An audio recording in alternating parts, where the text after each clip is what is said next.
Hello everyone, so welcome to the channel. So आज हम लेकर आए हैं हमारी 45 हार्ड की 11th क्लास। सो 10 दिन हो गए हैं, काफी कुछ हम कंप्लीट कर चुके हैं।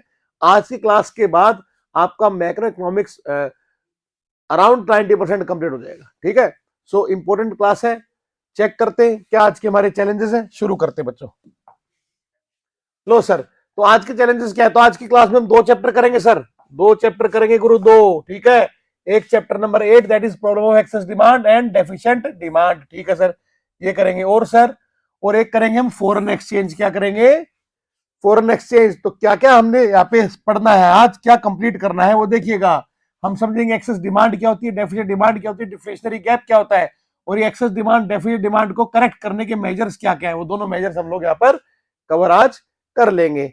देन नेक्स्ट फिर हम करेंगे कि फॉरेन एक्सचेंज क्या है, फॉरेन एक्सचेंज रेट क्या होती है, फॉरेन एक्सचेंज रेट सिस्टम क्या क्या है, फ्लक्चुएशन एक्सचेंज रेट सिस्टम क्या है, फिक्स एक्सचेंज रेट सिस्टम क्या है,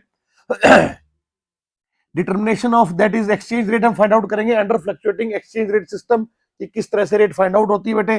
करेंसी डेप्रिसिएशन, करेंसी एप्रिसिएशन क्या होता है, करेंसी डिवैल्यूएशन, करेंसी रिवॉल्यूशन क्या होता है, मैनेज फ्लोटिंग क्या होती है, and types of finally foreign exchange market क्या होते हैं। तो इतना सब कुछ आज की क्लास में हम कवर कर लेंगे और आपका मस्त सब कुछ हो जाएगा, कुछ भी नहीं बचेगा इसके बाहर एग्जाम में। ठीक है सर, तो शुरू करते हैं बेटा। चलिए सर, तो चैप्टर शुरू करते हैं सर। सबसे पहले आ गया सर एक्सेस डिमांड क्या होती है। What do you mean by excess demand? Access demand का सर मतलब क्या है? तो ध्यान दीजिएगा, एक्सेस डिमांड क्या सिचुएशन है। एक्सेस डिमांड कब होगी बेटे? ये तब होगी, ये तब होगी जब एग्रीगेट डिमांड जो है वो एग्रीगेट सप्लाई से ज्यादा है, but at full employment level. किसके लेवल पे? Full employment level. That means economy के अंदर सारे रिसोर्सेज फुली यूटिलाइज्ड है एंड स्टिल डिमांड ज्यादा एक्सीड कर रही है एग्रीगेट सप्लाई को। एग्रीगेट डिमांड एग्रीगेट सप्लाई को एक्सीड कर रही है, तो इस सिचुएशन को बोलते हैं एक्सेस डिमांड। अब सिंपल सी बात है, अगर रिसोर्सेज फुलर यूटिलाइजेशन हो चुका है, आपकी इकोनॉमी में जो भी रिसोर्सेज है 100% यूटिलाइज्ड है, दैट मींस इकोनॉमी के पास कोई भी स्पेयर और एक्सेस कैपेसिटी नहीं है, तो अल्टीमेटली यहां पर क्या है कि प्रोडक्शन इंक्रीज नहीं कर सकते हम। ठीक है सर, तो क्या होगा, कैसे होगा समझिएगा। बोलो बेटे, excess demand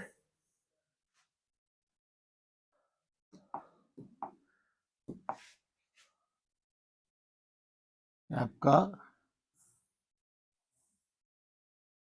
Y axis,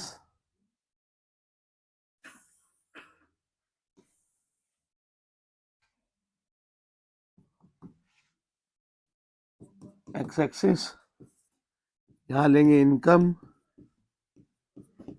employment, output. Then आपकी जो एग्रीगेट सप्लाई कर्व होता है 45 डिग्री अपवर्ड स्लोपिंग होता है। कई बार बोल चुके हैं, बार बार याद हो गया होगा आपको। आपका एएस कर्व रहेगा अपवर्ड स्लोपिंग कर्व 45 डिग्री। ये आपका एएस कर्व हो गया। ठीक है सर, ये एएस कर्व हो गया। Now now point is, now point is आप समझिएगा, आपकी इकोनॉमी जो है वो इक्विलिब्रियम में। इकोनॉमी क्या है? बोले सर इकोनॉमी इक्विलिब्रियम में है। तो ये आपका एग्रीगेट डिमांड है 8 एफ, एडीएफ लिख रहा हूं, 8 full employment equilibrium, 8 full employment equilibrium. Now अगर डिमांड, ये क्या है? Full employment equilibrium. ठीक है जी, कहने का मतलब यहां पर जो है आपकी इकोनॉमी के सारे रिसोर्सेज यूटिलाइज हो चुके हैं, इकोनॉमी में कोई भी आइडियल स्पेयर कैपेसिटी नहीं है। कहने का मतलब आप और प्रोडक्शन कर ही नहीं सकते, आपके पास जो रिसोर्सेज सारे यूटिलाइज हो गए, तो प्रोडक्शन कहां से करोगे? ठीक है सर, नहीं कर सकते। फिर भी लोग डिमांड कर रहे हैं, फिर भी क्या कर रहे हैं लोग? डिमांड कर रहे हैं। तो इस सिचुएशन को क्या बोल रहे हैं हम? इस सिचुएशन को क्या बोल रहे हैं? Excess demand. तो आपका जो नया एग्रीगेट डिमांड कर्व है वो ऐसे यहां बन रहा है। तो ये हो जाएगा आपका एडी कर्व हमारा नया वाला। ठीक है, और ये आपका हो गया न्यू इक्विलिब्रियम पॉइंट जो आ रहा है। ठीक है जी, और यहां पर अब होगा क्या सर? बोले सर इससे इससे कोई भी प्रोडक्शन इंक्रीज नहीं होगा, कोई भी प्रोडक्शन इंक्रीज नहीं होगा। बेसिकली क्या होगा आपकी इकोनॉमी के अंदर? सिर्फ price level, general price level, चीजें महंगी हो जाएंगी बेटे। ठीक है, चीजें क्या हो जाएंगी? महंगी हो जाएंगी, और इसको हम बोलते हैं इन्फ्लेशनरी गैप। इन्फ्लेशन होगा इकोनॉमी के अंदर। ठीक है सर, ठीक है, और यही इन्फ्लेशनरी गैप बोल लो।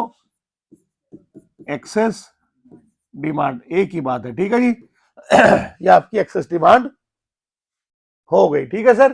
तो आउटपुट आउटपुट जो है बच्चों वो सेम रहेगा, आउटपुट सेम रहेगा, कांस्टेंट रहेगा, ठीक है। सिर्फ क्या होगा, होगा ये बेटा कि प्राइसेस बढ़ जाएंगी, चीजें महंगी हो जाएंगी, इन्फ्लेशनरी गैप होगा, क्या होगा कि it give rise to inflation, it give rise to inflationary gap and आपका price level, general price level increase हो जाएगा, ठीक है जी। तो ये आपका छोटा सा मधुर सा सुंदर सा डायग्राम है और ये ओवरऑल कंसेप्ट है एक्सेस डिमांड का। तो इकोनॉमी क्या है, corresponding to full employment, economy के अंदर फुल एम्प्लॉयमेंट लेवल पहले से ही मेंटेन्ड है, उसके बाद भी अगर डिमांड बढ़ रही है तो इस सिचुएशन को बोलेंगे एक्सेस डिमांड। जो भी एग्रीगेट सप्लाई से एक्सीड करी है डिमांड, उतना जो वैल्यू है वो हमारी एक्सेस डिमांड की होगी, जिसकी वजह से क्या होगा, इन्फ्लेशनरी गैप होगा और इकोनॉमी के अंदर चीजें महंगी हो जाएंगी, ठीक है जी। अब सर एक्सेस डिमांड हो क्यों रही है, एक्सेस डिमांड हो क्यों रही है, देखिएगा बेटे। सबसे पहला increase in household consumption expenditure, household consumption expenditure, ठीक है, household consumption expenditure due to rise in propensity to consume and fall in propensity to save.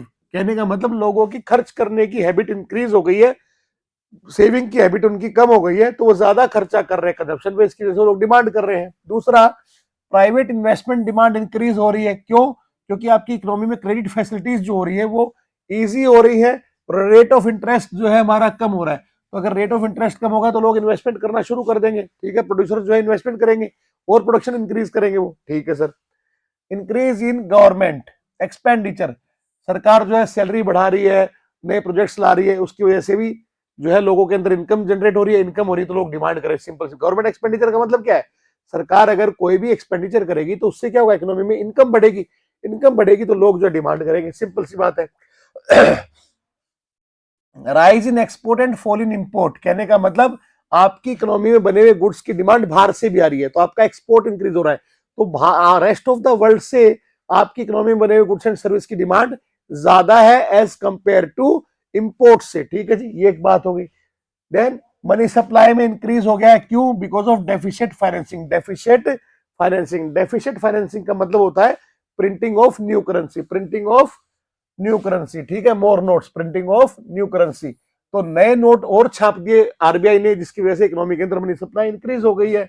Then जो टैक्स रेट्स है वो कम हो गई, जिसकी वजह से लोगों के पास डिस्पोजेबल इनकम ज्यादा बच गई। अगर टैक्स रेट कम लगेगी, मान लो रेट ऑफ टैक्स कम हो जाएगा, तो peoples are left with more money to spend on goods and services, तो इस वजह से वो लोग क्या करेंगे, डिमांड बढ़ेंगे, डिमांड करेंगे। अब सर एक्सेस डिमांड का इंपैक्ट क्या है, तो एक्सेस डिमांड का इंपैक्ट सबसे पहले समझो आउटपुट पे। तो सिंपल सी बात समझिएगा, अगर इकोनॉमी के अंदर रिसोर्सेज फुली यूटिलाइज्ड है तो आप सर प्रोडक्शन कैसे करोगे, और तो प्रोडक्शन और कर नहीं पाओगे, क्योंकि इकोनॉमी पहले ही फुल एम्प्लॉयमेंट लेवल पे ऑपरेट हो रही है, तो आपका जो आउटपुट है उस पर कोई भी चेंज नहीं आएगा, आपके आउटपुट पे कोई भी चेंज नहीं आएगा।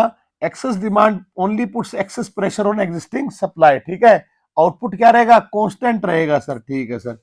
इफेक्ट ऑन एम्प्लॉयमेंट, अब सर आउटपुट नहीं बढ़ सकता तो लेबर पहले से ही फुलर एम्प्लॉयमेंट अवेलेबल अचीव हो रखा है, तो कोई स्पेयर कैपेसिटी है ही नहीं, ना ही तो कोई अनएम्प्लॉयड है और ना ही आपके पास एक्सेस कैपेसिटी है, तो एम्प्लॉयमेंट भी इंक्रीज नहीं होगा, ठीक है। तो इकोनॉमी पहले से ही क्या है, फुल एम्प्लॉयमेंट लेवल पे चल रही है, तो no possibility of employment due to increase demand, ठीक है सर।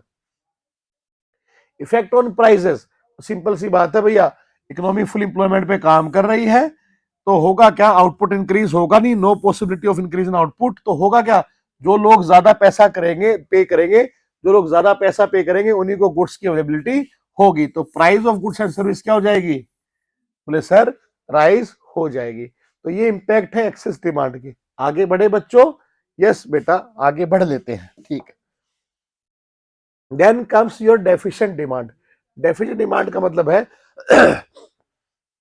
इकोनॉमी में फुल एम्प्लॉयमेंट लेवल होने के लिए जो एडी चाहिए, इकोनॉमी में फुल एम्प्लॉयमेंट अचीव करने के लिए जो एडी चाहिए उतना एग्रीगेट डिमांड है नहीं, वो एग्रीगेट सप्लाई से कम रह गई है, ठीक है। तो जितना एडीएस चाहिए इकोनॉमी में, AD falls short of that much amount from excess supply to be in full employment equilibrium. तो डेफिसिट डिमांड क्या हो जाएगा, situation when aggregate demand is short of, aggregate demand is short of aggregate supply, aggregate supply से aggregate demand क्या रहेगी, कम रह गई to achieve full employment in the economy. ठीक है जी। तो इससे होगा क्या, डेफिशिएंट डिमांड से equilibrium between desired AD and desired AS is stuck at a lower level of GDP, lower than full employment in the economy. This is a situation of underemployment equilibrium. ये क्या situation है, underemployment equilibrium. It give rise to deflationary gap. इससे क्या होगा, इसका मतलब fall in price level of goods and services, deflation हो जाएगा। आप बोलोगे सर डिफ्लेशन तो अच्छी बात है, कैसे है बेटे, डिफ्लेशन अच्छी बात नहीं होती है। डिफ्लेशन कब होएगा, डिफ्लेशन तब होएगा जब लोगों के पास पैसा नहीं होगा। डिफ्लेशन कब होगा, जब बेटा लोगों के पास पैसा नहीं होगा। पैसा होगा तो लोग डिमांड करेंगे ना यार, तो डिफ्लेशन अच्छी बात तो नहीं हो सकती। हाँ, हम ये कह सकते हैं कि इन्फ्लेशन जो है बहुत ज्यादा होना अच्छी बात नहीं है, बट एक सर्टेन लेवल का इन्फ्लेशन भी इकोनॉमी में होना चाहिए। ठीक है, ठीक है जी। तो डिफ्लेशन तो डिप्रेशन की सिचुएशन है जहां पर आपका प्रोड्यूसर्स का माल ही नहीं बिक रहा है, प्रोड्यूसर सामान बना रहे हैं वो बिक नहीं रहा, ये अच्छा तो नहीं हो सकता। ठीक है, तो चलिए ये आपका Y axis point of origin income, employment,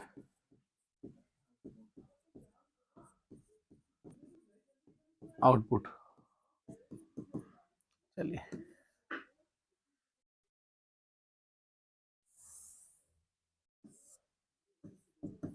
अरे यार 45 डिग्री नहीं है, एक सेकंड, 45 डिग्री हुआ है।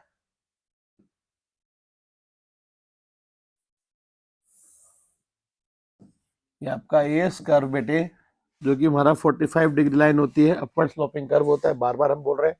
नाउ आपको जो है इकोनॉमी के अंदर फुल एम्प्लॉयमेंट इक्विलिब्रियम मेंटेन करने के लिए you required this much of AD. For example आपको एडी कितना होना चाहिए, मैं एफ लिख रहा हूं, मतलब फुल एम्प्लॉयमेंट इक्विलिब्रियम के लिए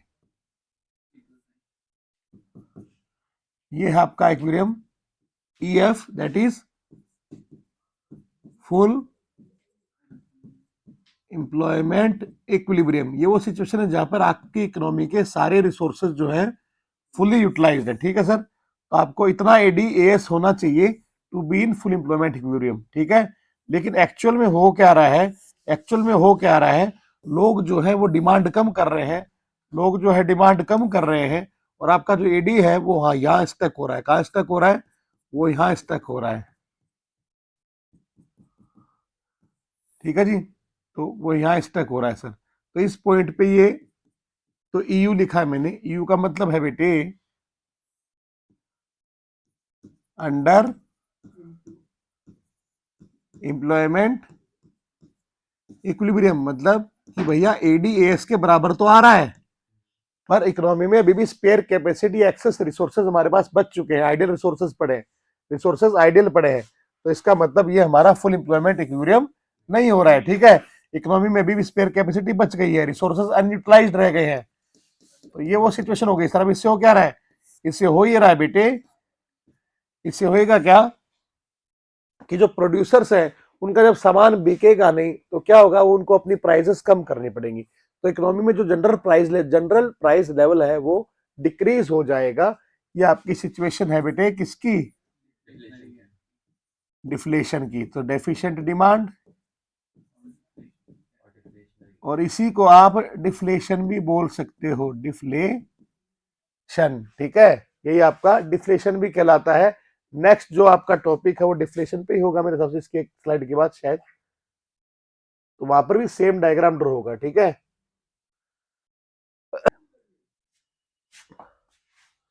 चलिए आगे बढ़ते हैं।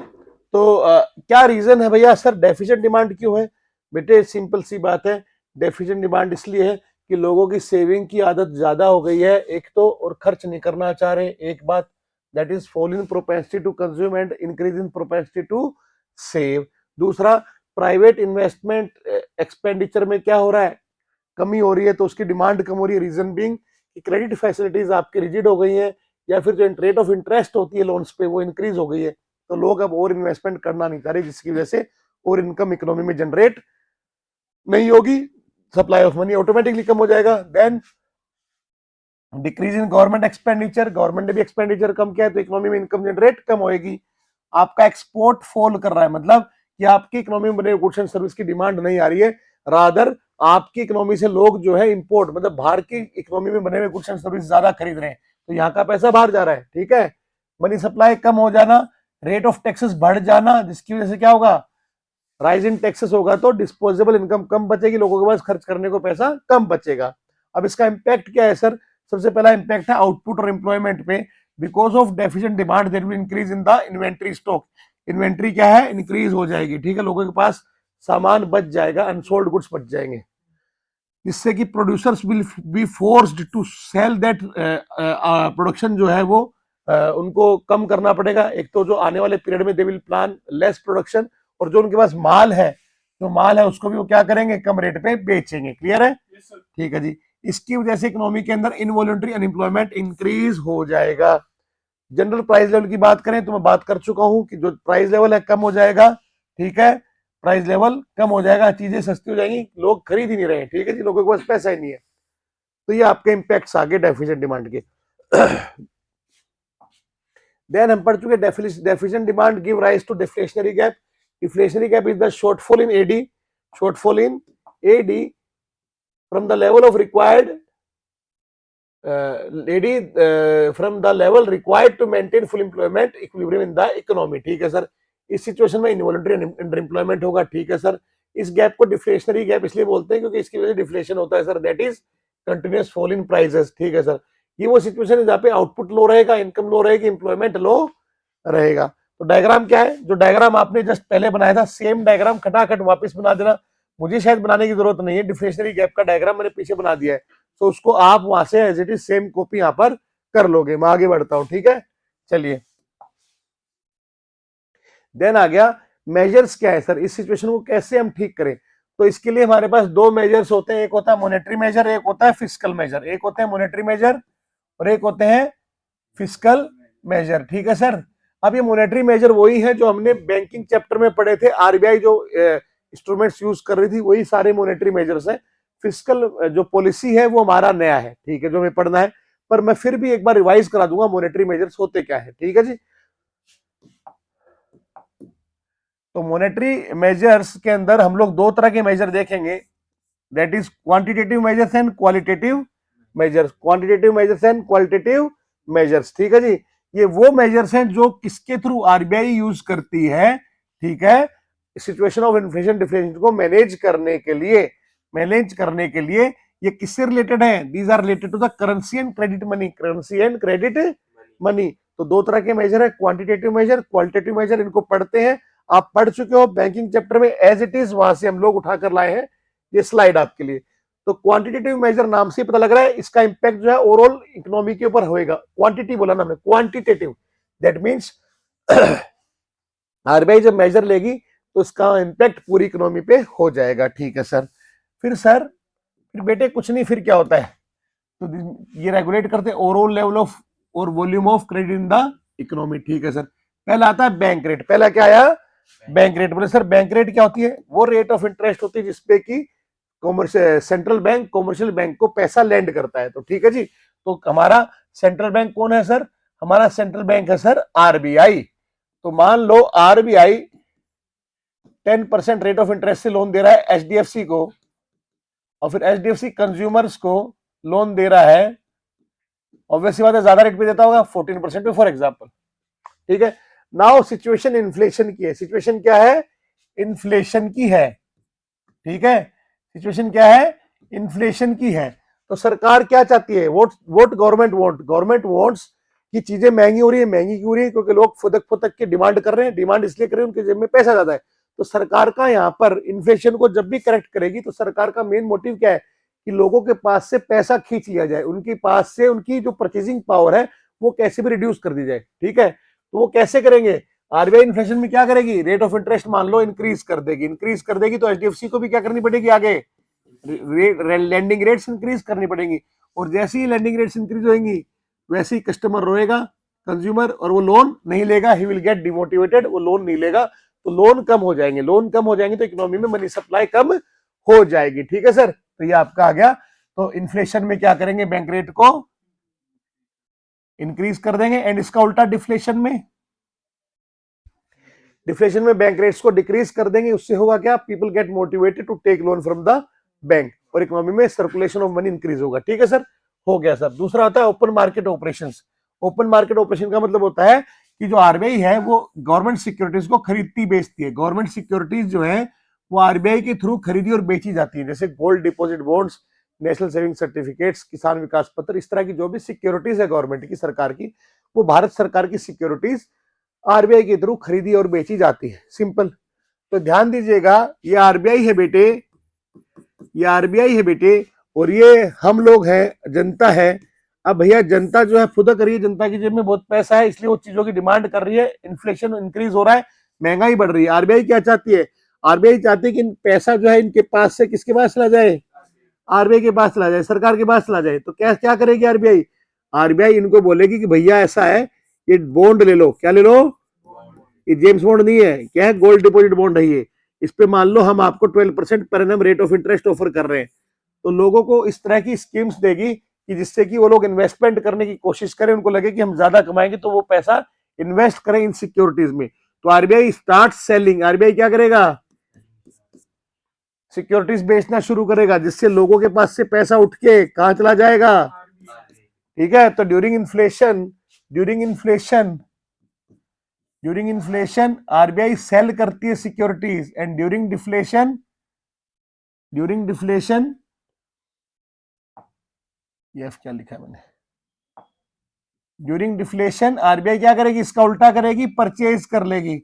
अब बोले सर परचेज कैसे करेगी, जरूरी थोड़ी है लोग बेचें। कहने का मतलब, इसका मतलब क्या है कि सर आरबीआई जब चाहेगी तब खरीद लेगी क्या, हम मेरे को तो नहीं बेचना, मत बेचो यार। आरबीआई ऐसे तो है नहीं तुम्हारे इंडिविजुअली घर पे आएगी कान में कहने कि reserve bank of India governor साहब आ रहे हैं तुम्हारे घर पे कि यार ऐसा है, डिफ्लेशन है, काम करो अपनी सिक्योरिटीज बेच दो। ऐसा नहीं है।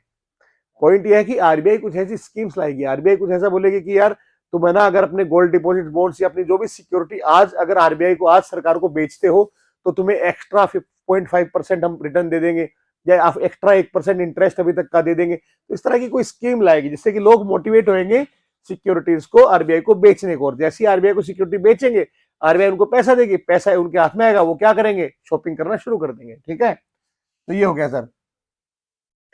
कैश रिजर्व रेशियो, ये वो मिनिमम परसेंटेज है जो कि कॉमर्शियल बैंक्स को अपने अपने डिपॉजिट्स का सेंट्रल बैंक के पास जमा कराना पड़ता है। ठीक है, कहने का मतलब एचडीएफसी बैंक के पास सपोज करो 100 करोड़ रुपए है, लोगों का 100 करोड़ रुपए आया। अब सपोज करो जो सीआरआर है, आरबीआई ने डिसाइड कर रखी है कि सीआरआर 10% है, दैट मींस एचडीएफसी बैंक को इस 100 करोड़ में से 10 करोड़ रुपए कहां बेचने पड़ेंगे, आरबीआई के पास। ठीक है, in the form of CRR. और 90 करोड़ रुपए ही एचडीएफसी के पास रह जाएंगे, जो कि ये लोन लोगों को दे सकती है। ठीक है, ठीक है जी, सिंपल सिचुएशन समझ में आई कि सीआरआर वो मिनिमम रेट है, परसेंटेज है जो उनके जो कॉमर्शियल बैंक्स को अपने डिपॉजिट्स का जमा कराना पड़ता है आरबीआई के पास। जितना भी पैसा कॉमर्शियल बैंक के पास आएगा, उसका एक certain percentage commercial bank RBI के पास जमा कराएंगे। ठीक है सर। अब इन्फ्लेशन है, इन्फ्लेशन में आरबीआई क्या चाहती है, पैसा ज्यादा लोगों के पास, पैसा कम पहुंचे। तो आरबीआई क्या करेगी, इस सीआरआर को इंक्रीज करेगी। सपोज करो 20% कर दिया, सपोज करो, हमारा सपोज करने में कुछ नहीं जा रहा। तो पहले 10 करोड़ जमा कराना पड़ रहा था, एचडीएफसी को अब कितना करोड़ कराएगी, 20। पहले 90 करोड़ बच रहे थे, अब कितने बच जाएंगे, 80। तो पैसा कम हो गया ना लोगों के पास लैंड करने के लिए। तो ड्यूरिंग इन्फ्लेशन सीआरआर इंक्रीज कर देंगे, एंड इसका उल्टा ड्यूरिंग डिफ्लेशन इसको डिक्रीज कर देंगे। ठीक है सर, नहीं बिल्कुल ठीक है सर, ये तो बड़ा इजी था सर, इसको पढ़ाने के लिए इतनी मेहनत, हाँ बेटे इजी है। सुनिएगा आप आगे, फिर है statutory liquidity ratio SLR. CRR क्या होता है, मिनिमम परसेंटेज जमा कराना है कॉमर्शियल बैंक को आरबीआई को, और एसएलआर होता है जो मिनिमम परसेंटेज डिपॉजिट्स का है उनको रखना पड़ता है खुद के पास। दैट मींस आरबीआई के नॉर्म्स हैं कि भैया इतना परसेंटेज तुम्हारा जो भी डिपॉजिट है उसका तुम्हें अपने पास ही रखना है in the form of cash and liquid assets. Because अभी आपके पास लिक्विडिटी तो रहनी चाहिए ना, लोग अगर आपके पास से पैसा विड्रॉ करने आएंगे, आपने सारा ही इधर उधर अगर लोगों को ब्याज पे दे दिया, तो तुम्हारे एटीएम तो बोल देंगे कि नो मनी नो मनी, बात समझ रहे हो। तो मिनिमम पैसा रखना पड़ता है अपने डिपॉजिट्स का कॉमर्शियल बैंक्स को अपने पास उसी में जो रेट डिसाइडेड है उसको बोलते हैं स्टैट्यूटरी लिक्विडिटी रेशियो, एसएलआर। ठीक है जी, सिंपल है। तो इन्फ्लेशन के टाइम में रेट इंक्रीज कर देंगे, एसएलआर इंक्रीज कर देंगे, डिफ्लेशन में क्या कर देंगे, डिक्रीज। सिंपल सी बात है, इन्फ्लेशन में इंक्रीज, डिफ्लेशन में डिक्रीज। ठीक है, इन्फ्लेशन में चाहता है आरबीआई कि लोगों के पास पैसा कम पहुंचे और डिफ्लेशन में पैसा ज्यादा पहुंचे। ठीक है सर। फिर है repo rate. Repo rate is same as that of bank rate, की भैया रेट ऑफ इंटरेस्ट है जो आरबीआई चार्ज करता है कॉमर्शियल बैंक से, लेकिन ये शॉर्ट टर्म बोरिंग्स पे। किस पे लगता है ये, इस शॉर्ट टर्म बोरिंग्स पे। ठीक है, to meet their short term needs.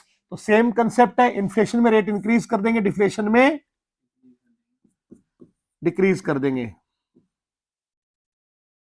फिर है sir reverse repo rate. Reverse repo rate क्या होता है, वो रेट ऑफ इंटरेस्ट जिसपे आरबीआई जो है कॉमर्शियल बैंक से पैसा लेगा। बेसिकली वो रेट ऑफ इंटरेस्ट है जो आरबीआई ऑफर करता है कि भैया अगर कॉमर्शियल बैंक्स को, कि भैया तुम अगर मेरे पास पैसा जमा कराते हो आज तो तुम्हें मैं इतना ब्याज दे दूंगा।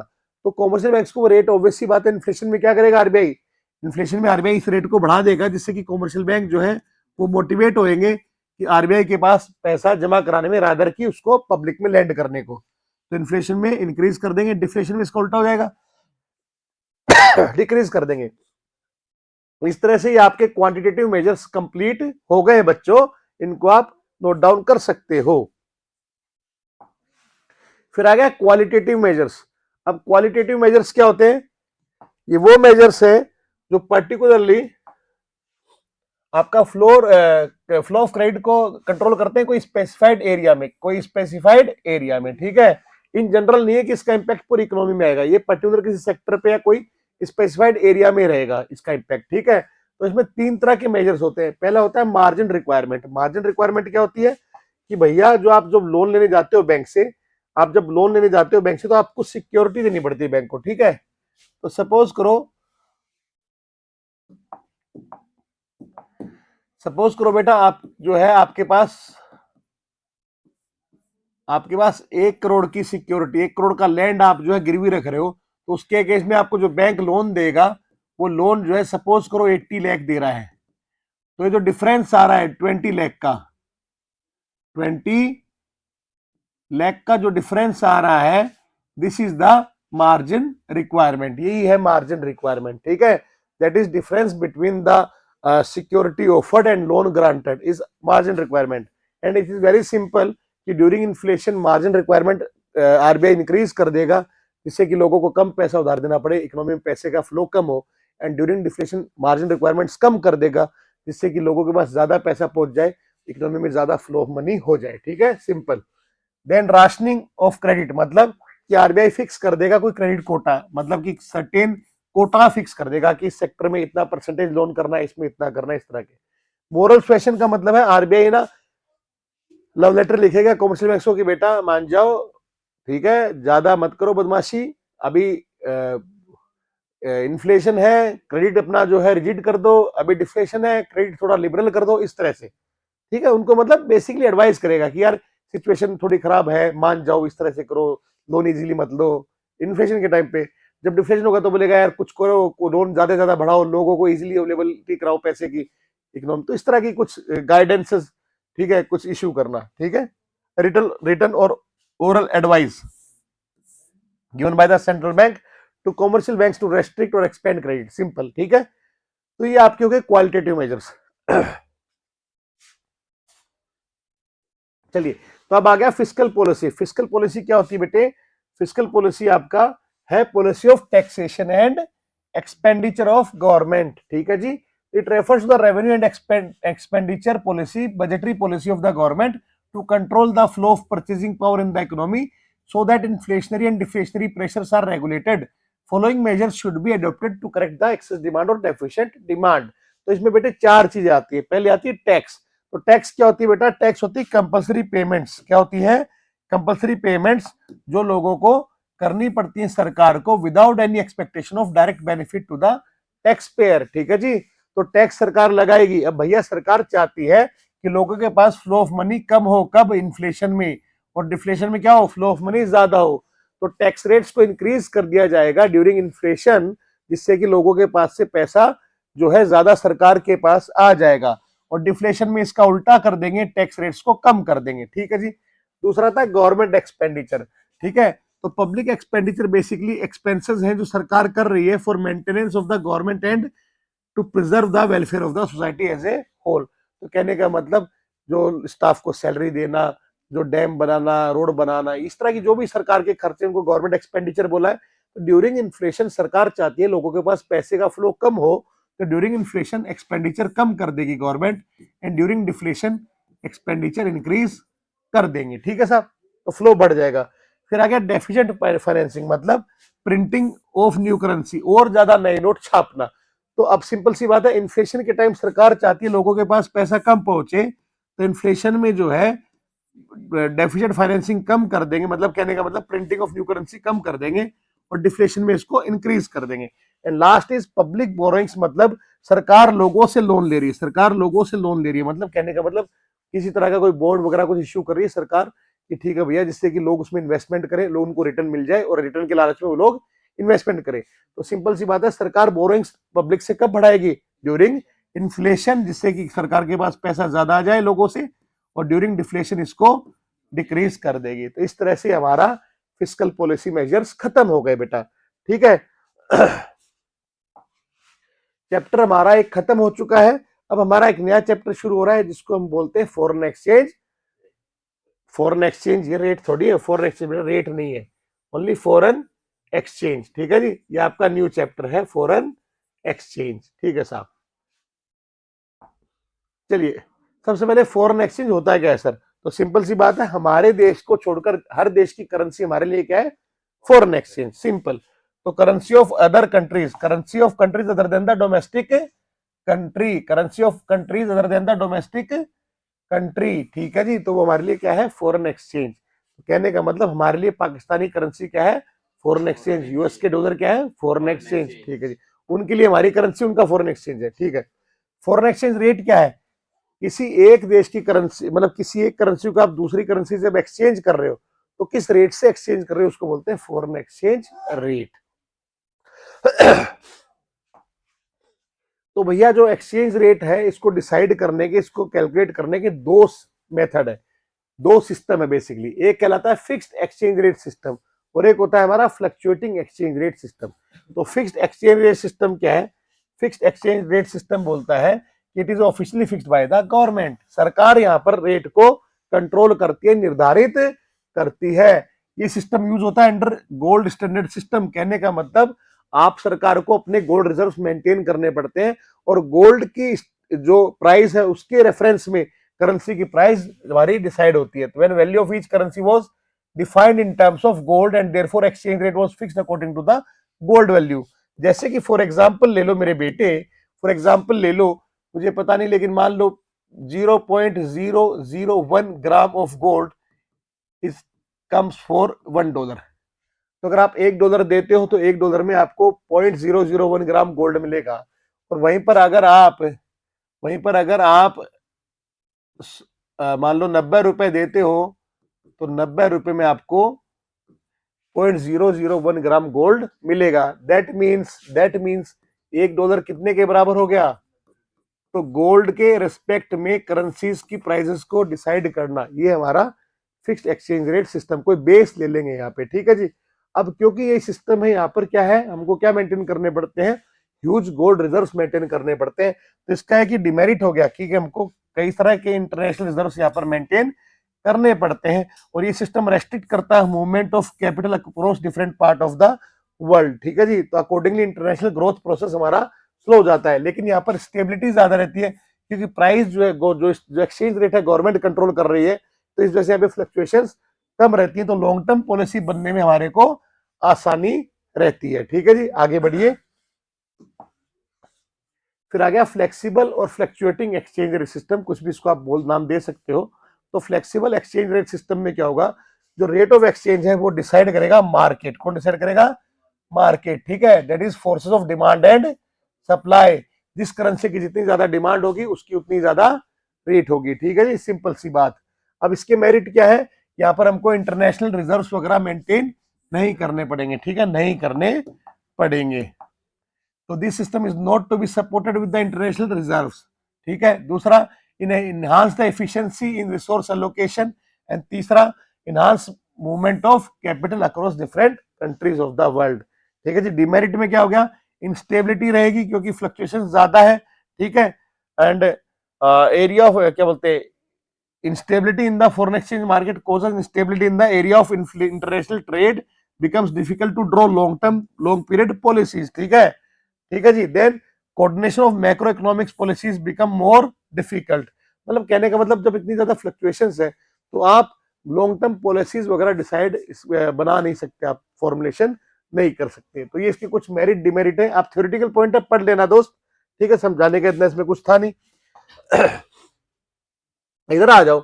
अब मुद्दा ये है सर कि हमें डिटरमाइन करना है फ्लेक्सिबल एक्सचेंज रेट सिस्टम। ठीक है, तो सबसे पहले हम पढ़ेंगे, हमने क्या कहा, फ्लेक्सिबल एक्सचेंज रेट सिस्टम किस पे डिपेंड करता है, it depends on demand and supply. तो पहले हमें समझना होगा डिमांड होती क्यों है, आप why you need foreign currency, आपको फॉरेन एक्सचेंज क्यों चाहिए सर। ठीक है, तो आपको फॉरेन एक्सचेंज तभी चाहिए होता है जब आपको फॉरेन एक्सचेंज में पेमेंट करनी होती है। You require dollars when you need to make payments in dollar. तो फॉरेन एक्सचेंज की जो डिमांड है that is due to payment in foreign exchange. किसकी वजह से होती है वो, पेमेंट इन फॉरेन एक्सचेंज। आपको अगर पेमेंट करनी है फॉरेन एक्सचेंज में तो आप उसकी डिमांड करोगे। अब आपको पेमेंट क्यों करनी पड़ सकती है, तो उसके कुछ एग्जांपल है। आप गुड्स एंड सर्विस खरीद रहे हो फॉरेन कंट्री से, आप विदेश घूमने जा रहे हो तो वहां पर आपको डॉलर की जरूरत पड़ेगी, वहां पे घूमोगे तो। आपने कोई यूएस से लोन ले रखा है, यूएस के बैंक से, तो वहां को रिपेमेंट करने के लिए आपको वहीं की करेंसी चाहिए होगी। ठीक है, आप वहां की कोई कंपनी में शेयर्स खरीदना चाह रहे हो, फाइनेंशियल एसेट्स आप खरीदना चाह रहे हो फॉरेन कंट्री में, तो you require foreign exchange for that. आप अपनी गर्लफ्रेंड को बॉयफ्रेंड को गिफ्ट भेज रहे हो abroad, you require foreign exchange. Then आपको इंटरनेशनल, बेसिकली आपने आप बिजनेस कर रहे हो तो आप इंपोर्ट कर रहे हो, तो आपने इंपोर्ट किया तो आपको पेमेंट करनी है फॉरेन एक्सचेंज में। And when people want to make gain from speculative activities, that means आपका काम क्या है, आप जो है अपॉर्चुनिटी ढूंढते हो, और जब फॉरेन एक्सचेंज रेट्स में उतार चढ़ाव हो रहा है तो उसकी वजह से आप गेन लेते हो। ठीक है जी, तो ये आ गया आपका स्पेक्युलेटिव एक्टिविटीज से होने वाला गेन। तो इसलिए आपको क्या करोगे, आप डिमांड करोगे किसकी, फॉरेन एक्सचेंज की। ठीक है बेटे, तो इसको आप यहां पर नोट डाउन करना। भी एक डायग्राम ड्रॉ करता हूं। सो बच्चों डायग्राम देख लो। तो सर डायग्राम दिखाओ सर, लो बेटे।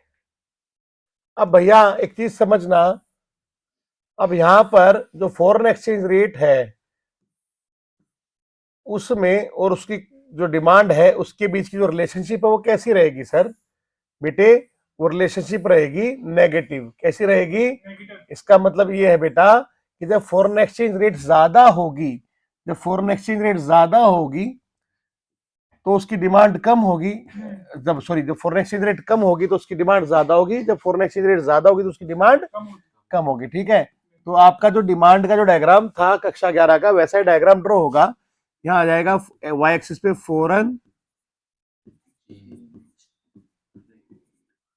एक्सचेंज रेट, तो रुपी टर्म्स में मान लो डॉलर की रेट की हम बात कर रहे हैं। ठीक है, और यहां आ जाएगी नीचे क्वांटिटी ऑफ फॉरेन एक्सचेंज,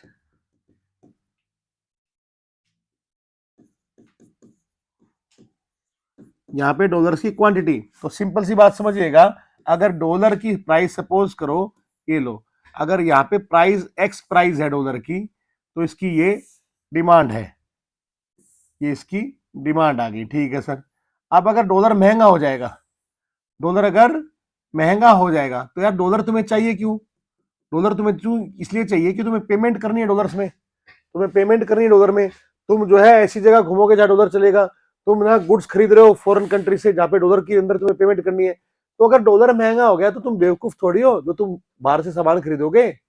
अगर डॉलर की रेट ज्यादा हो गई, अगर आपको आपको ज्यादा रुपए देने पड़ रहे हैं एक डॉलर के लिए, तो फिर आप क्या करोगे, आप वो गुड्स नहीं खरीदोगे जिसके अंदर आपको डॉलर में पेमेंट करनी हो। आप उन कंट्रीज से बचोगे जहां पर आपको डॉलर के अंदर पैसा भी देना पड़े घूमने के लिए। ठीक है, तो आप ये जो भी चीजें कर रहे हो इनके अंदर क्या करोगे, आप कटौती कर दोगे। तो एक्सचेंज रेट बढ़ेगी तो इसकी डिमांड कम हो जाएगी, और एक्सचेंज रेट कम होगी तो दैट मीन्स आपको कम रुपए में ज्यादा डॉलर मिलेंगे। दैट मीन्स कम रुपए में ज्यादा डॉलर का सामान आपको मिल जाएगा, सर्विस आपको मिल जाएगी, तो आप ज्यादा डिमांड करोगे। तो सिंपल सा कंसेप्ट समझ में आ गया होगा। अगर फॉरेन एक्सचेंज रेट कम होती है तो डिमांड बढ़ेगी डॉलर की, और डिमांड ज्यादा होती है, फॉरेन एक्सचेंज रेट ज्यादा होती है तो डिमांड कम होगी। तो ये एक्सचेंज रेट, रेट 1, रेट 2, ये इसको रेट 1, ये रेट 2। ठीक है साहब,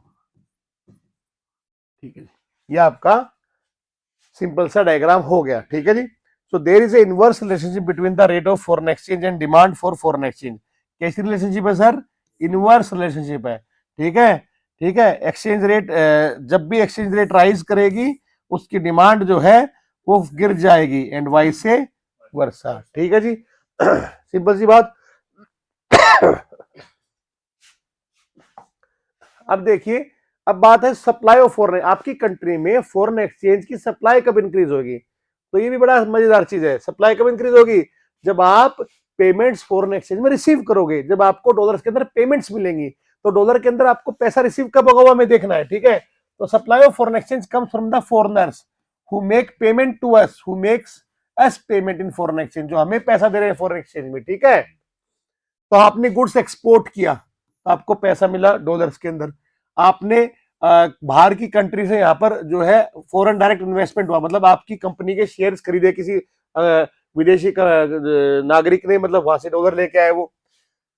दूसरा, अगेन कोई स्पेकुलेटिव परचेज के लिए नॉन रेजिडेंट द्वारा आपके डोमेस्टिक मार्केट में, मतलब आप कोई भी ऐसा गेन लेना चाह रहा है, कोई की पैसे की जो फॉरेन एक्सचेंज की रेट्स है उसमें उतार चढ़ाव की वजह से कोई फायदा उठाना चाह रहे हैं, जिसकी वजह से स्पेकुलेटिव परचेजेस हो रही है।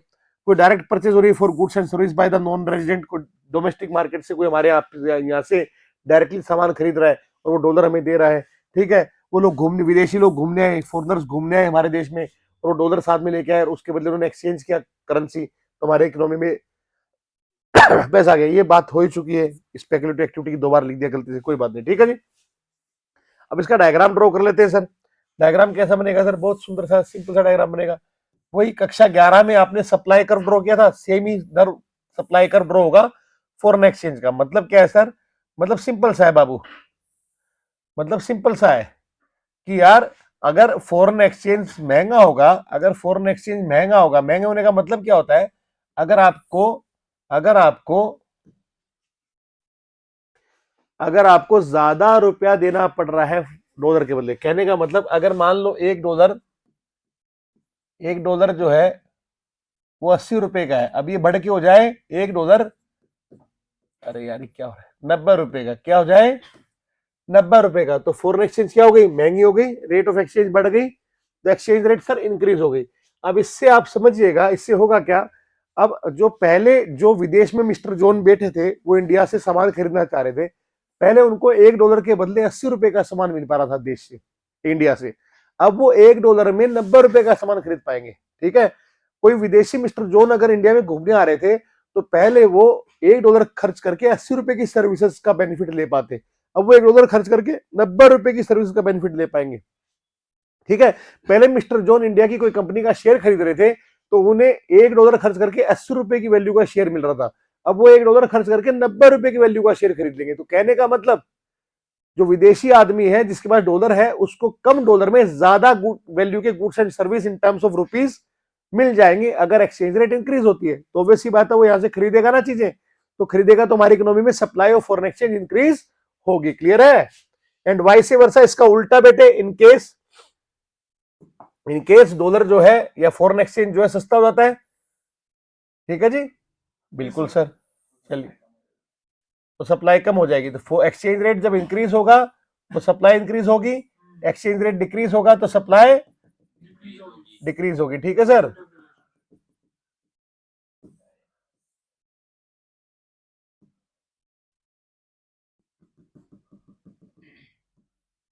लो बेटे,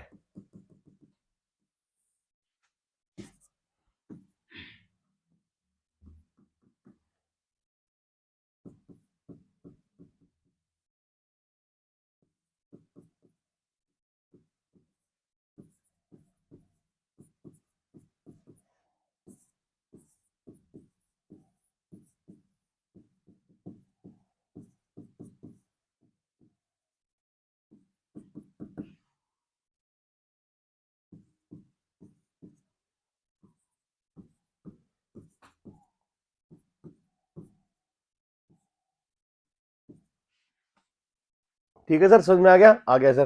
तो यहां पर क्या है? डायरेक्ट रिलेशनशिप है between what? Exchange rate and it's supply, ठीक है। एक्सचेंज रेट बढ़ेगी तो सप्लाई इंक्रीज होगी, एक्सचेंज रेट कम होगी तो सप्लाई ऑफ फॉरेन एक्सचेंज कम होगी। तो सिंपल सा कंसेप्ट है, आई होप आपको समझ में आ गया होगा। अब सर इक्विलिब्रियम एक्सचेंज रेट क्या होती है? इक्विलिब्रियम एक्सचेंज रेट बेटा वो रेट होती है जहां पर जो डिमांड फॉर फॉरेन एक्सचेंज है और सप्लाई फॉर फॉरेन एक्सचेंज है वो क्या कर रही है? इंटरसेक्ट कर रही है, इक्वल आ रही है, इक्वल आ रही है, ठीक है, इंटरसेक्ट कर रही है। जहां पर demand for foreign exchange and supply for foreign exchange बराबर है, उस रेट को बोलते हैं इक्विलिब्रियम फॉरेन एक्सचेंज रेट, ठीक है जी। चलिए तो इसको भी हम डायग्राम से समझा देते हैं आपको।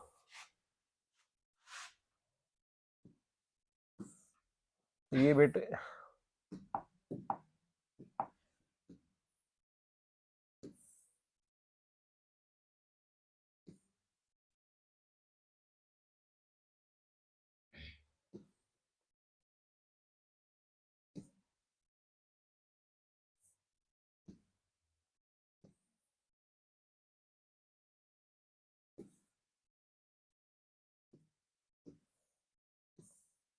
ये सप्लाई कर्व फॉरेन एक्सचेंज का, ये डिमांड कर्व हमने ड्रॉ किया था अभी, जहां पर ये इंटरसेक्ट कर रहे हैं, ये हमारी हो गई इक्विलिब्रियम एक्सचेंज रेट, ठीक है। तो क्वांटिटी ऑफ फॉरेन एक्सचेंज ये आपका आ गया एक्स एक्सिस पे, एंड ये आ जाएगी आपकी exchange rate in terms of rupees Y axis पे, ठीक है जी। ये आपका आ गया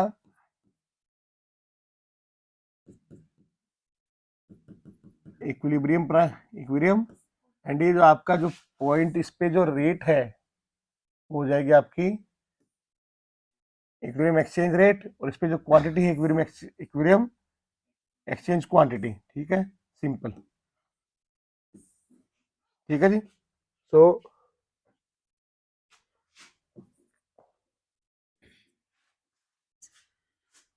ठीक है जी।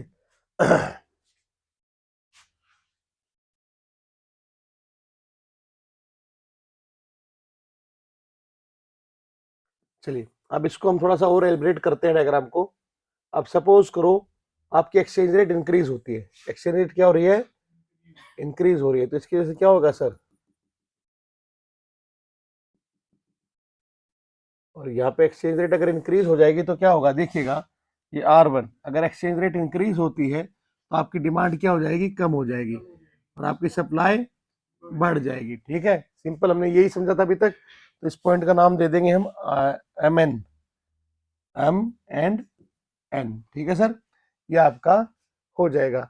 और वहीं पर अगर एक्सचेंज रेट कम होती है, अगर इक्विलिब्रियम प्राइस से एक्सचेंज रेट कम है, जो मार्केट में जो इक्विलिब्रियम प्राइस है उससे कम एक्सचेंज रेट है, तो उस केस में आपकी डिमांड इंक्रीज हो जाएगी और सप्लाई डिक्रीज हो जाएगी, ठीक है। क्या point A and point B, ठीक है जी। इसको मैं यहां से हटा के, अरे यार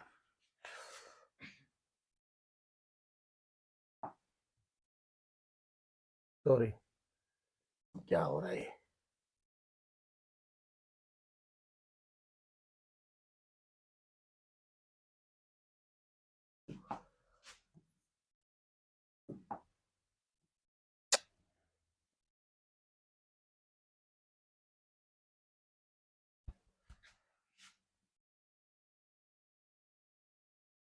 यहाँ लिख देता हूँ,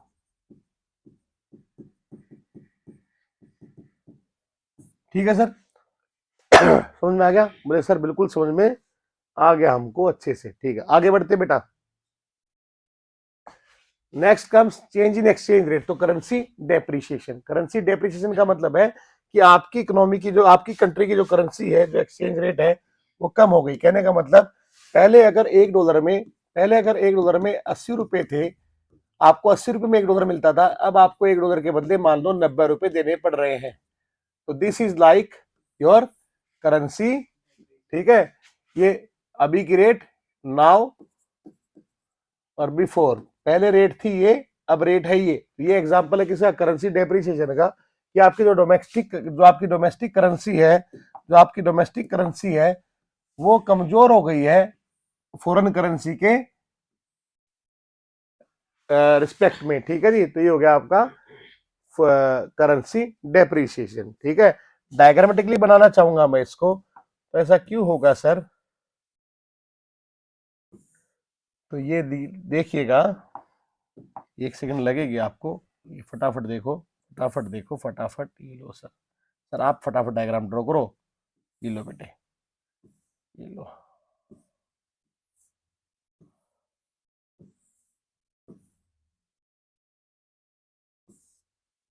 demand curve, supply curve, and ये आपकी एक्सचेंज रेट, ये आपकी इक्विलिब्रियम रेट आ गई, इक्विलिब्रियम क्वांटिटी आ गई।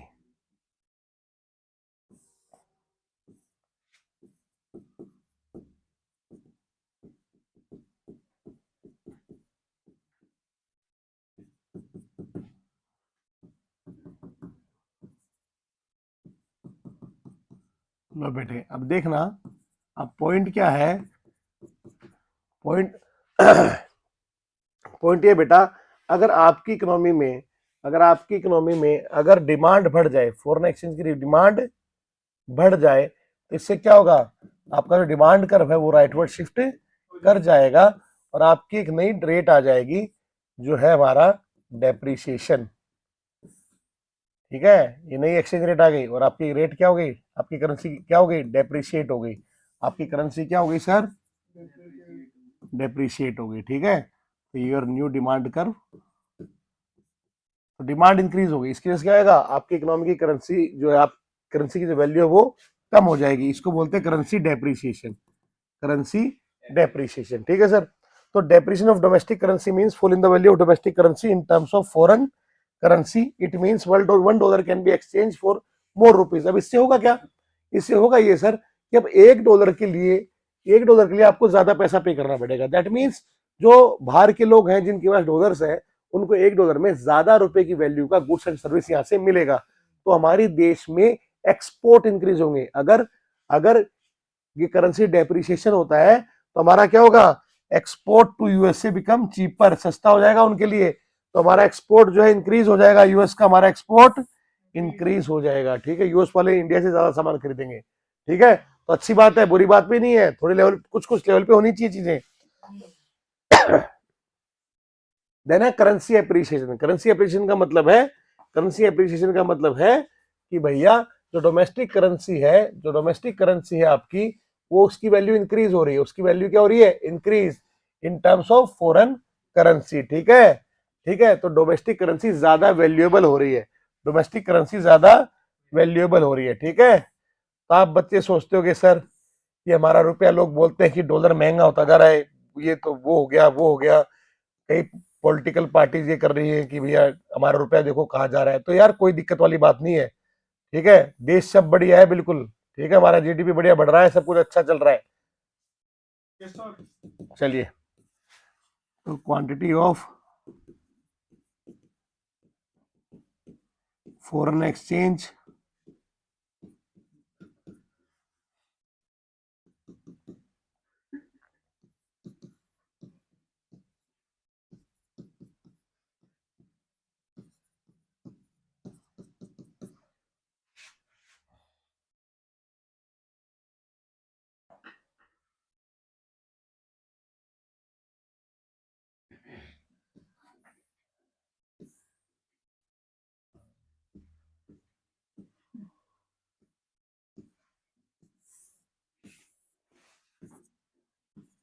ये सप्लाई कर्व, ये डिमांड कर्व,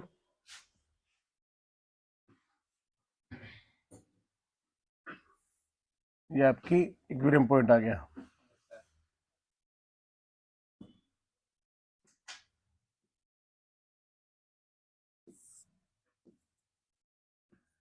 ठीक है सर, अब हमने पढ़ना है एप्रिसिएशन। आपकी करेंसी की वैल्यू क्या हो रही है? एप्रिशिएट हो रही है। तो सर वो कैसे होगी? तो देखिएगा, अभी हमने पढ़ा डेप्रिसिएशन, तो एक्सपोर्ट बढ़ गया, आपके देश का एक्सपोर्ट बढ़ गया, तो लोग यहाँ से सामान खरीदने लग गए बेटा। अब सामान खरीदने लग गए तो आपकी इकोनॉमी में सप्लाई इंक्रीज हो जाएगी कि नहीं हो जाएगी? सप्लाई इंक्रीज हो जाएगी ना सर? सप्लाई इंक्रीज होगी तो क्या आएगा? सप्लाई इंक्रीज होगी तो एक्सचेंज रेट कम हो जाएगी, एक्सचेंज रेट कम हो जाएगी। ये आपका आ गया currency, sorry foreign exchange appreciation. ठीक है, ये लो बेटे, ये R1, ठीक है। और अब जो है न्यू इक्विलिब्रियम पॉइंट आ गया, ये आपकी सप्लाई जो है इंक्रीज हो गई, इसकी वजह से आपकी एक्सचेंज रेट कम हो गई। एक्सचेंज रेट कम होने का मतलब आपका रुपया ज्यादा मजबूत हो गया। ठीक है, पहले $1 में 80 रुपए का सामान वो लोग खरीद पा रहे थे। ठीक है, पहले $1 80 रुपए का था, अब मान लो $1 70 रुपए का है। दैट मीन्स पहले आप विदेश से 80 रुपए खर्च करके $1 की वैल्यू का गुड्स एंड सर्विस खरीद पा रहे थे। अब अपने देश के लोग 70 रुपया खर्च करके $1 की वैल्यू का गुड्स एंड सर्विस खरीद पाएंगे विदेश से। दैट मीन्स इंपोर्ट इंक्रीज होगा। क्या इंक्रीज होगा? इंपोर्ट। ठीक है, तो करेंसी एप्रिसिएशन ज्यादा होगा ना दोस्त, तो यहाँ के जो प्रोड्यूसर्स हैं वो क्या बेचेंगे भाई? इंपोर्ट बढ़ जाएंगे। ठीक है, चलो आगे बढ़ते हैं। अब डिवेल्यूशन एंड रिवैल्यूएशन, तो सिंपल सी बात समझिएगा, हमने पढ़ा था कि फिक्स्ड एक्सचेंज रेट सिस्टम में जो मार्केट के जो अंदर जो एक्सचेंज रेट है वो गवर्नमेंट जो है उसको कंट्रोल करती है, उसको जहां तक है मैनेज करती है। ठीक है, तो जो आपका ये डेप्रिसिएशन और एप्रिसिएशन का कंसेप्ट है वो तो क्या होता है कि इकोनॉमी के अंदर डिमांड और सप्लाई क्या है फॉरेन एक्सचेंज की, करेंसी की, उसके बेसिस पे उसकी एक्सचेंज रेट चलती है। डिवेल्यूशन और रिवोल्यूशन में क्या है कि गवर्नमेंट अपने ऑर्डर से अपने देश की करेंसी की वैल्यू को किसी करेंसी के रिस्पेक्ट में कम कर रही है तो उसको डिवेल्यूशन बोल रहे हैं, और इंक्रीज कर रही है तो उसको रिवोल्यूशन बोल रहे हैं। तो when country brings down the value of its currency, ठीक है, बाय गवर्नमेंट ऑर्डर, ठीक है, इसको डिवेल्यूशन बोल रहे हैं। और इफेक्ट सेम है, डिवेल्यूशन में इफेक्ट सेम होगा। डिवेल्यूशन गवर्नमेंट कब करेगी? जब गवर्नमेंट का एक्सपोर्ट बढ़ाना है, गवर्नमेंट को अपनी करेंसी की वैल्यू को ऐसा करना है कि लोगों को, बाहर के लोगों को हमारे देश में इन्वेस्टमेंट करना या हमारे देश से गुड्स एंड सर्विस खरीदना इजी लगे, सस्ता लगे। ठीक है, तो इफेक्ट डिवेल्यूशन के सेम रहेंगे जो डिप्रिसिएशन की। दैट मींस एक्सपोर्ट इंक्रीज हो जाएगा, एक्सपोर्ट इंक्रीज हो जाएगा, यहाँ पे एक्सपोर्ट इंक्रीज हो जाएगा। ठीक है, एंड रिवोल्यूशन क्या है? रिवोल्यूशन में गवर्नमेंट अपने ऑर्डर से, गवर्नमेंट के ऑर्डर से जो है जो उसकी करेंसी की वैल्यू है इन टर्म्स ऑफ फॉरेन करेंसी वो इंक्रीज हो रही है, वो क्या हो रही है? रेज हो रही है, इंक्रीज हो रही है, राइज हो रही है। एंड इसका इफेक्ट सेम है एप्रिसिएशन वाला। दैट मींस इंपोर्ट इंक्रीज हो जाएगा। क्या इंपोर्ट हो जाएगा? आपकी करेंसी में अगर ज्यादा फॉरेन करेंसी आएगा तो ऑब्वियस सी बात है यहाँ के लोग ज्यादा सामान बाहर से खरीदेंगे, तो इंपोर्ट जो है वो राइज कर जाएगा। ठीक है, इसके डिफरेंशिएशन देख लेना। Fall in the value of domestic currency by the government, devaluation, and fall in the value of domestic currency by क्या बोलते हैं, market force of demand and supply, ये कहलाता है हमारा डेप्रिसिएशन। ठीक है भाई, ठीक है जी। Operation, it take place due to government order, जबकि ये तो फ्री चल रहा है अपने आप। It take place due to market force of demand supply of foreign exchange. ठीक है जी। Exchange rate system, it took place in fixed exchange rate system and it took place in flexible exchange rate system। तो differentiation हमारे clear हो गए। आगे बढ़ते हैं। अब आ गया मैनेज फ्लोटिंग। तो इंडिया, ऑब्वियसली बात है, हम लोग क्या है शुरू से ही थोड़े बदमाशी ज्यादा करते हैं। मैनेज फ्लोटिंग क्या है? मैनेज फ्लोटिंग वो है कि आप अपनी कंट्री में फॉरेन एक्सचेंज रेट को फ्रीली डिसाइड होना दो मार्केट फोर्स के बेसिस पे कि भैया डिमांड सप्लाई के अकॉर्डिंग जो है फॉरेन एक्सचेंज रेट हमारी डिटरमाइन हो जाएगी। लेकिन अगर फ्लक्चुएशन ज्यादा हो तो भारत सरकार बीच में आकर दखल दे और उस एक्सचेंज रेट को कंट्रोल करे। कंट्रोल कैसे करेंगे अभी बता देता हूं, सिंपल सी बात है। Foreign exchange reserve, banking chapter में हमने क्या पढ़ा कि जो आरबीआई होता है, RBI custodian of foreign exchange reserve होता है, मतलब हमारे देश में जो फॉरेन एक्सचेंज रिजर्व मेंटेन करता है आरबीआई। तो ड्यूरिंग द एक्सचेंज, मतलब कि अगर मानो आपकी फॉरेन एक्सचेंज रेट, आपकी फॉरेन करेंसी की जो रेट है वो डेप्रिशिएट हो रही है, मतलब आपकी रेट, आपको आपका देश की करेंसी की जो है वो वैल्यू कम हो रही है। अगर उसकी वैल्यू कम क्यों हो रही है? क्योंकि फॉरेन एक्सचेंज की डिमांड ज्यादा हो रही है, फॉरेन करेंसी की डिमांड ज्यादा हो रही है। तो आरबीआई क्या करेगा? अपने रिजर्व में से सप्लाई बढ़ा देगा फॉरेन एक्सचेंज की, तो उसकी रेट कम आ जाएगी। सेम सेंस में अगर आपकी करेंसी की वैल्यू ज्यादा बढ़ रही है, वो क्यों बढ़ रही है? क्योंकि सप्लाई जो है ज्यादा आ रही है फॉरेन एक्सचेंज की, तो आरबीआई क्या करेगा? उस सप्लाई को सोक कर लेगा, डिमांड क्रिएट कर देगा। ठीक है, जिससे कि फॉरेन एक्सचेंज, फॉरेन करेंसी की प्राइस मजबूत हो जाएगी। क्लियर है? तो आरबीआई बेसिकली बहुत ज्यादा अगर फ्लक्चुएशंस होती हैं तो आरबीआई इंटरवीन करता है और उस एक्सचेंज रेट को मैनेज करता है। इस सिस्टम को बोलते हैं मैनेज फ्लोटिंग। ठीक है, मैनेज्ड फ्लोटिंग, कि आप फ्लोट कर रहे हो, आप फ्लोट कर रहे हो, लेकिन अगर आपका भाव नदी का ऐसा है कि इधर उधर ज्यादा बह रहे हो आप, तो आपको एक बार के लिए सपोर्ट कर देंगे, बचा लेंगे डूबने से। ठीक है, तो ये सिस्टम कहलाता है मैनेज फ्लोटिंग। ठीक है sir. So it is a system in which the central bank allow the exchange rate to be determine the market force, but intervenes at times to influence the rate. In other words, this is the combination of fixed and flexible exchange rate system. इसका combination है fixed and flexible exchange rate system का. Under this, country manipulates the exchange rate to adjust the deficit in BOP by following certain guidelines issued by the IMF. ठीक है जी, इसको dirty floating भी हम बोलते हैं। ठीक है जी, ये बात समझ में आ गई होगी। अब भैया यहाँ पे एक पॉइंट आता है कि आरबीआई का, सेंट्रल बैंक का रोल क्या है under different exchange rate system.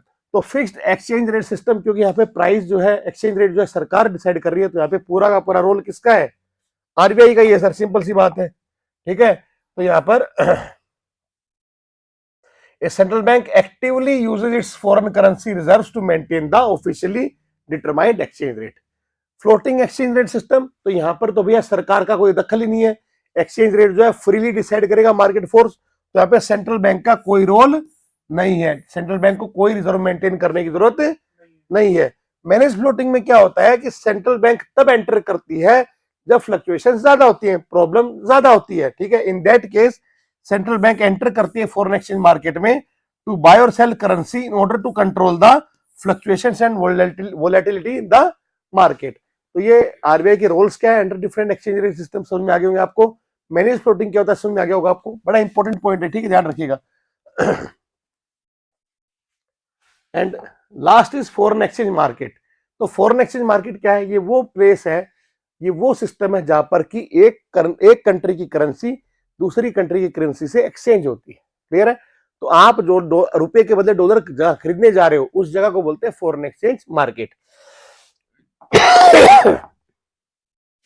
So it refers to the market for national currencies of different countries in the world. In other words, market in which the national currencies of various countries are converted, exchanged or traded for one another is called foreign exchange market. दो तरह का market आपको समझना है, एक होता है spot market, एक होता है फॉरवर्ड मार्केट। अब स्पॉट मार्केट क्या होता है कि आपने फॉरेन एक्सचेंज खरीदा या बेचा ऑन द स्पॉट। ठीक है, it handles current transactions of foreign exchange. Payment is either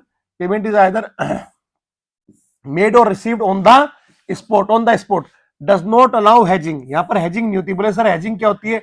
hedging basically कुछ नहीं होता, हैजिंग होता है आपका रिस्क मैनेजमेंट। क्या होता है? मतलब कुछ नहीं होता, क्या होता है? बहुत कुछ होता है, मतलब इजी सा कंसेप्ट है, रिस्क मैनेजमेंट।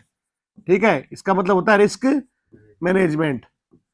ये क्या होता है अभी समझा दूंगा अभी। ठीक है, फॉरवर्ड मार्केट क्या है कि आप फ्यूचर की डेट की प्राइस पे आज कॉन्ट्रैक्ट कर लेते हो कि यार मैं 2 महीने बाद तुमसे इस प्राइस पे खरीदूंगा डॉलर। तो आप फ्यूचर की डेट की प्राइस पे अभी कॉन्ट्रैक्ट कर लेते हो। तो यहाँ पर जो ट्रांजैक्शन होता है, जो पेमेंट रिसीव होती है, कब होती है? फ्यूचर डेट पे होती है। ठीक है, और ये स्पेसिफिकली किस लिए किया जाता है? हैजिंग के लिए। अब समझ लो हैजिंग क्या है, तो मैं समझ में आ जाएगा। सपोज करो जोगी सर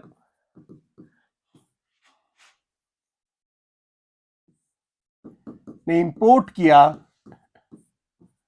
गुड्स फ्रॉम यूएसए से मैंने इंपोर्ट किया सर 1 लाख डॉलर का, मैंने 1 लाख डॉलर का गुड्स इंपोर्ट किया, तो मुझे पेमेंट करनी है 1 लाख डॉलर की। अब ये गुड्स मेरे पास वहां से शिपमेंट चलेगा और मेरे पास अलग अलग कंट्रीज होते हुए मान लो 2 महीने बाद पहुंचेगा। मेरे पास ये शिपमेंट कब पहुंचेगा? ये शिपमेंट यूएस से इंडिया में 2 महीने बाद पहुंचेगा, आफ्टर 2 मंथ। ठीक है, एंड मेरे को रिसिप्ट ऑफ द गुड्स मुझे पेमेंट करनी है यूएसए को। पेमेंट कब करनी है? पेमेंट करनी है अगेन 2 महीने बाद। कब करनी है? After 2 month. पेमेंट कब करनी है? After 2 month. आज मैंने जब सामान खरीदा ऑन डेट ऑफ परचेज जो डॉलर था वो $1 जो है वो 80 रुपए का। दैट मीन्स मैंने 1 लाख डॉलर की पेमेंट करनी है, तो मुझे 80 लाख रुपए चाहिए। ठीक है,